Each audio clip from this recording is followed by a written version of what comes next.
पाहत आहात तिरंगा न्यूज महाराष्ट्र चॅनल। बसमधून प्रवास करणाऱ्या प्रवाशांची दागिने चोरी करणाऱ्या 2 महिला पोलिसांच्या ताब्यात।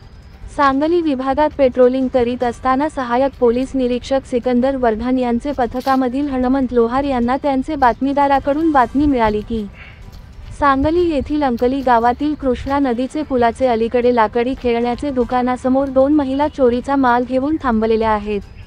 नमूद बातमीप्रमाणे पथक अंकली नदीचे पुलाजवळ जाऊन वॉच करीत असता 2 महिला सदर ठिकाणी थांबलेल्या दिसल्या। तसा त्यांचा बातमीप्रमाणे संशय आल्याने त्यांना महिला पोलीस हवालदार दुर्गा कुमरे यांचे मदतीने सहाय्यक पोलीस निरीक्षक सिकंदर वर्धन व पथकाने पळून जाण्याची संधी न देता त्यांना ताब्यात घेऊन त्यांचे नाव गाव विचारता त्यांनी त्यांची नावे वर्षा इकबाल लोंढे, हातकणंगले, जिल्हा कोल्हापूर, सपना राजू चौगुले, वय 27 वर्षे, राहणार हातकणंगले, जिल्हा कोल्हापूर अशी सांगितली।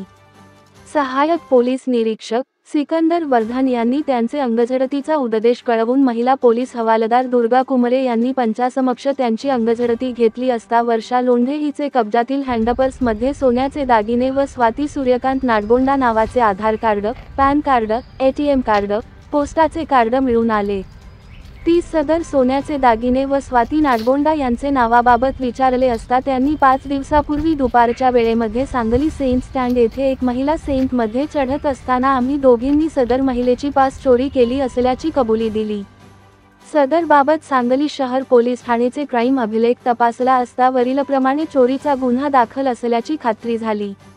सदर महिला आरोपी ह्या रेकॉर्डवरील गुन्हेगार असून त्यांचेवर सांगली व कोल्हापूर येथे चोरीचे गुन्हे दाखल आहेत। सदर आरोपी व जाप मुद्देमाल पुढील तपास कामी सांगली शहर पोलीस ठाणेकडे वर्ग करण्यात आला असून पुढील तपास सांगली शहर पोलीस ठाणे करीत आहेत।